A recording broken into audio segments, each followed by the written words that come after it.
Kan tadi kan masalahnya bagaimana meningkatkan pertumbuhan ekonomi itu satu diantaranya mengundang investor seperti Pak Wali juga supaya jagungnya tidak hanya jadi bahan bakar atau jadi jagung pipilan dan industri atau hasil pertanian lain. Apa sih yang saran Bapak supaya investor itu tertarik masuk ke Gorontalo ini Pak?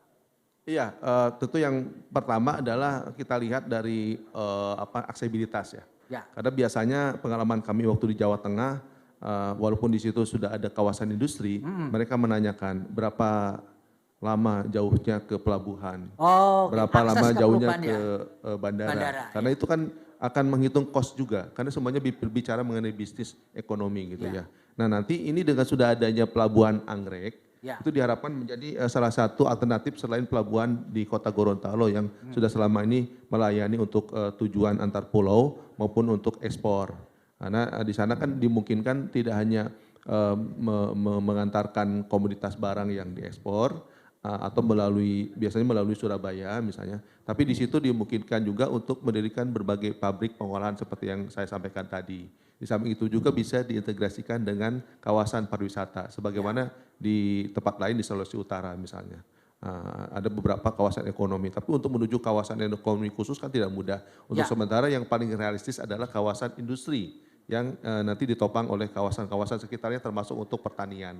Nah ini harapannya, dan tadi sudah disebutkan oleh Pak Wali juga mengenai hilirisasi. Ini juga sangat baik, tidak hanya, karena kita bukan profesi tambang ya, sehingga kita bicara apa yang bisa kita lakukan dari sektor pertanian ini. Salah satunya adalah hilirisasi yang dilakukan oleh UMKM, walaupun sementara ini belum sampai ke tahap industri, tapi rumahan. Misalnya yang tadi saya sampaikan, dari berbagai olahan pangan, misalnya dari jagung, itu bisa bernilai tambah kalau dibuatkan cemilan-cemilan yang itu bisa dijadikan sampai oleh-oleh bagi wisatawan.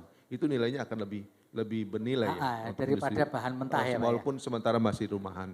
Kemudian yang kedua juga dari beras juga, atau dari gula. Di sini kan banyak sekali produksi gula aren ya. Atau dari kopi misalnya. Kopi juga kami dengar dari beberapa orang yang kami sempat ajak ngobrol itu memungkinkan untuk ekspor. Dari sudut yang lain misalnya dari kelapa, ini sudah banyak juga permintaan. Atau dari pisang, dari banyak hal sebetulnya yang bisa kita lakukan. Sebagai contoh pada waktu yang lalu itu Pak Dubes Uzbekistan itu memasarkan melalui Instagram beliau bagaimana cemilan Gorontalo ini sebetulnya selain memang enak dirasakan tapi juga kualitasnya baik. Download Tribun X sekarang, menghadirkan lokal menjadi Indonesia.